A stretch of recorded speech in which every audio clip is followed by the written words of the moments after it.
परम आदरणीय प्रधानाचार्य महोदय जी, मुख्य अतिथि महोदय आदरणीय सरपंच साहब, मेरे दादो साहब, सम्माननीय गुरुजनों, गांव से पधारे हुए मेहमानों और प्यारे सहपाठियों। 26 जनवरी को गणतंत्र दिवस के रूप में मनाया जाता है, ये तो हम सबको मालूम है। अब इस लोकतंत्र की राह पर चलते चलते हमारी शिक्षा व्यवस्था किस राह पर आकर खड़ी हो गई है, आज मैं उसके बारे में कुछ निवेदन करना चाहूँगी। हमारे देश में दो तरह की शिक्षा व्यवस्थाएं चल रही हैं, अमीरों के लिए अलग, गरीबों के लिए अलग। अमीरों के लिए प्राइवेट स्कूल, गरीबों के लिए सरकारी स्कूल। मैंने कई बार देखा है, घर पर जब मेहमान आते हैं और पूछने पर हम ये बताते हैं कि सरकारी विद्यालय में पढ़ रहे हैं, तो उनके चेहरे का रिएक्शन, भाव एक अलग तरीके का हो जाता है। तब मुझे बड़ा दुख होता है।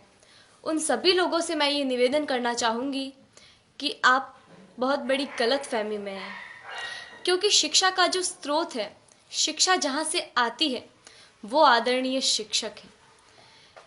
शिक्षा ऊंची बिल्डिंगों से, बड़े बड़े गार्डन से, अच्छी बसों में सफ़र करने से या एसी रूमों से शिक्षा नहीं आती है। शिक्षा आती है शिक्षकों से, और वहाँ पढ़ा रहे सभी शिक्षक राजस्थान सरकार या किसी भी सरकार द्वारा आयोजित शिक्षकों को चयनित करने की परीक्षा में असफल रहे हुए लोग हैं, जिनको सरकार ने शिक्षक बनाने से इनकार कर दिया है। वो सभी लोग वहाँ पढ़ा रहे हैं। हमारा सौभाग्य है कि हम जिस विद्यालय में पढ़ रहे हैं, वहाँ के शिक्षक राजस्थान सरकार द्वारा आयोजित शिक्षकों को चयनित करने की परीक्षा, जिसमें लाखों लोग भाग लेते हैं, उन लाखों लोगों में से चुने हुए शिक्षक हैं, जिनको राजस्थान सरकार ने शिक्षक बनने के योग्य समझा है। हमारा सौभाग्य है कि हमें ऐसे ट्रेंड टीचर पढ़ा रहे हैं। मुझे गर्व है कि हम अच्छे हाथों में हैं। मेरे दादो सा आदरणीय जय सिंह जी देवल यहाँ विराजे हुए हैं, जो मुझे कभी कभी एक बात कहते हैं कि जितने भी IAS, RAS या सरकार के किसी भी उच्च पद पर लगे हुए ऑफिसरों में से ज़्यादातर ऑफिसर्स सरकारी विद्यालयों में पढ़े हुए हैं और सरकारी विद्यालयों से ही उत्तीर्ण हुए हैं।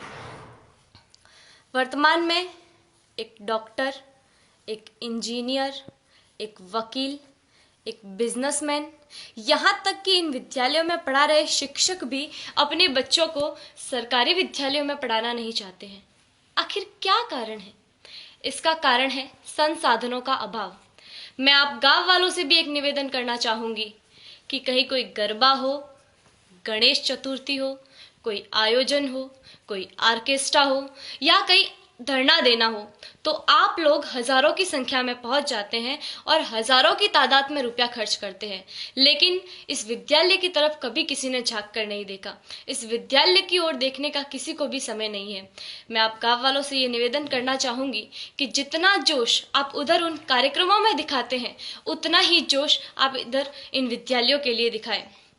भविष्य में संजोगवश हम सरकारी विद्यालयों में पढ़ रहे छात्रों में से कोई प्रधानमंत्री या और कुछ बन गया, तो सबसे पहले तो हम ये कोशिश करेंगे कि भारत की तमाम सरकारी स्कूलों को एक उच्च स्तर पर ले आए, ताकि वर्तमान भविष्य में भारत में एक ऐसा समय आए कि सभी बच्चे सरकारी विद्यालय में पढ़ रहे होंगे। मुझे जो कहना था वो कह दिया। मैंने जो कहा वो गलत है या सही, मुझे नहीं पता। इसका निर्णय तो आप लोग ही कर सकते हैं। मेरे जो मन में था वो कह दिया। अब मुझे बहुत अच्छा महसूस हो रहा है। जय हिंद, जय भारत।